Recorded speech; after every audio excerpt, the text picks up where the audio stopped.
రాష్ట్రాల్లో సాగవుతున్న రబీ వరి 10 నుంచి 20 రోజుల దశలో ఉంది. వాతావరణంలో వస్తున్న మార్పుల కారణంగా చాలా ప్రాంతాల్లో అగ్గి తెగులు సోకినట్టు శాస్త్రవేత్తలు గుర్తించారు.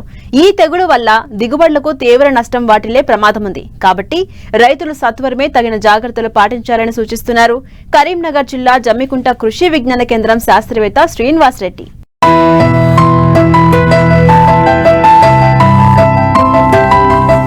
రబీ వరి నాట్లు పడ్డాయి. చాలా చోట్ల ఫిబ్రవరి మొదటి వారం వరకు కూడా రైతులు వరి నాట్లు వేశారు. ప్రస్తుతం 15 నుంచి 20 రోజుల వయసులో ఉంది. అయితే ప్రతికూల వాతావరణ పరిస్థితుల కారణంగా వివిధ రకాల తెగుళ్లు ఆశించడానికి అనుకూల పరిస్థితులు ఏర్పడ్డాయి. ఇప్పటికే చాలా చోట్ల అగ్గి తెగులును ఆశించినట్లు శాస్త్రవేత్తలు గుర్తించారు. ఈ తెగులు వల్ల ఆకులపై నూలుకండె ఆకారపు మచ్చలు ఏర్పడతాయి. ఉధృతి ఎక్కువై మచ్చలు ఒకదానితో ఒకటి కలిసిపోయి పైరు కాలిపోయినట్లు కనిపిస్తుంది. కంకి దశలో వెన్నులో మెడ విరిగి తాలుగింజలు ఏర్పడతాయి. దీనివల్ల దిగుబడులకు తీవ్ర నష్టం వాటిల్లుతుంది. ఈ తెగులును ఏ విధంగా అరికట్టాలో రైతులకు తెలియజేస్తున్నారు కరీంనగర్ జిల్లా జమ్మికుంట కృషి విజ్ఞాన కేంద్రం శాస్త్రవేత్త శ్రీనివాసరెడ్డి.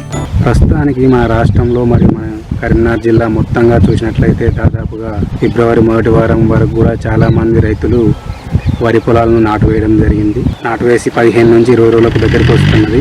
ఈ సమయంలో గనక మనం చూసినట్లయితే దాదాపుగా అగ్గి తెగులు అనేది ఎక్కువగా రావడం జరుగుతుంది. ఈ అగ్గి తెగులు కూడా మనకు దాదాపుగా ఖరీఫ్ కంటే రబీలో ఎక్కువగా రావడం జరుగుతుంది.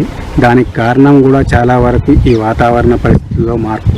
రబీలో చూసినట్లయితే దాదాపుగా రాత్రిపూట ఉష్ణోగ్రతలు 20 డిగ్రీ సెంటీగ్రేడ్ కంటే తక్కువగా ఉండడం, తర్వాత పగటి ఉష్ణోగ్రతలు మనకు 25 నుంచి 30 డిగ్రీల వరకు ఉష్ణోగ్రత పెరుగుతూ ఉండడం వల్ల ఈ యొక్క వాతావరణంలో మార్పులలో వల్ల తేడాల వల్ల మనకి అగ్గి తెగులు అనేది ఎక్కువగా వ్యాపించడం జరుగుతుంది. వరి నాటు వేసిన తర్వాత మనకు నెల రోజుల నుంచి పిలకలు వచ్చే దశలో ఎక్కువగా ఈ అగ్గి తెగులు అనేది వ్యాపించడం జరుగుతూ ఉన్నది. ఫస్ట్ ఆకుల మీద చిన్న చిన్న మచ్చలు ఏర్పడి అవి నూలు కండే ఆకారంలో ఉండి చుట్టూ మచ్చల చుట్టూ కూడా దాదాపు ముదురు గోధుమ రంగు నుంచి నలుపు రంగు వరకు ఉంటుంది.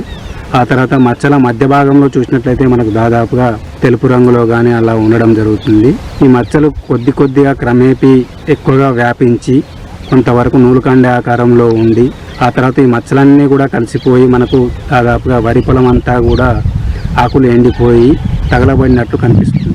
అందుకే దీనికి అగ్గి తెగులు అనే పేరు రావడం జరిగింది. దీని నివారణకు గనక చూసినట్లయితే దాదాపుగా ఎక్కువ శాతం చాలా మంది రైతులు కూడా మనకు ఈ నత్రజని ఎరువులు కూడా ఎక్కువగా వాడడం వల్ల కూడా ఈ అగ్గి తెగులు అనేది ఇంకా ఎక్కువగా వ్యాపించడం జరుగుతుంది. కాబట్టి వీలైనంత వరకు రైతులందరూ కూడా దాదాపుగా ఈ నత్రజని ఎరువులను చాలా తక్కువగా వాడుకోవాలి. ఎప్పుడైతే మనం ఈ చిన్న చిన్న మచ్చలను చూసినట్లయితే మొదటి దశలో ట్రైసైక్లోజోల్ అనే మందును 0.6 గ్రాములు లీటర్ నీటికి కలుపుకొని పిచికారీ చేసుకున్నట్లయితే దాదాపు ఈ అగ్గి తెగులు దీని నుండి బారి నుండి కాపాడుకోవడానికి అవకాశం ఉంది.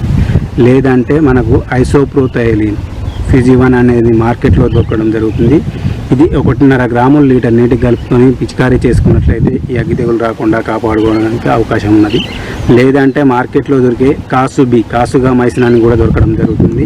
ఇదైతే 2.5 గ్రాములు లీటర్ నీటికి కలుపుకొని పిచికారీ చేసుకున్నట్లయితే అగ్గి తెగులు రాకుండా కాపాడుకోవడానికి అవకాశం ఉన్నది.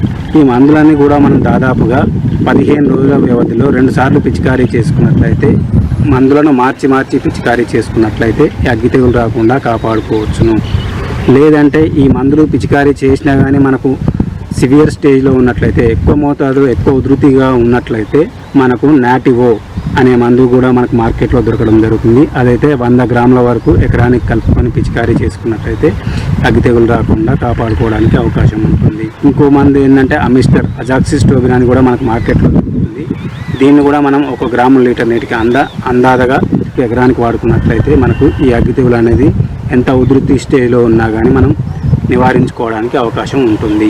తర్వాత దశలో కనుక చూసినట్లయితే దాదాపుగా ఫస్ట్ ఆకుల మీద మచ్చలు ఏర్పడి ఆ తర్వాత కూడా మనకు ఒకవేళ పిలక దశల నుంచి మనకు కంకి ఏర్పడి పుట్ట దశ నుంచి గొలుసులు బయటికి వెళ్ళే దశలో కనుక మనకి అగ్గి తెగులు వ్యాపించినట్లయితే ఆ గొలుసులో ఆ యొక్క కనుపు దగ్గర కూడా వ్యాపించి మనకు కనుపుల నుంచి గింజలకు ఆహారం వెళ్లకుండా చేస్తుంది. కాబట్టి దీన్ని మెడవిరుపు తెగులు అని కూడా అనడం జరుగుతుంది. కాబట్టి ఇలాంటి తెగుళ్ళని అన్నింటి నుంచి కూడా మనం మొదటి దశలోనే గుర్తించి నివారణ చేసుకున్నట్లయితే మనకు మెడవిరుపు తెగులు కూడా రాకుండా కాపాడుకోవడానికి అవకాశం ఉంటుంది. మనకి వాతావరణ మార్పులు మరియు నత్రజని ఎరువులే కాకుండా పంట క్షేత్రస్థాయిలో కనుక పరిశీలించినట్లయితే దాదాపుగా చాలా క్షేత్రాల్లో గట్లపైన ఉన్న గడ్డి ద్వారా కూడా మనకి అగ్గి తెగులు అనేది ఒక పొలం నుంచి ఇంకొక పొలంకు వ్యాపించడానికి అవకాశం ఉంటుంది. కాబట్టి వీలైనంత వరకు గట్లను కూడా మనం నీట్గా వీలైతే కలుపు మందు స్ప్రే చేసుకోవడం కానీ లేదంటే గడ్డి పోసుకొని మనం పశువులకు వేసుకోవడం కానీ చేసుకున్నట్లయితే కూడా దాదాపు ఈ అగ్గి తెగులు అనేది రాకుండా చేసుకోవచ్చు.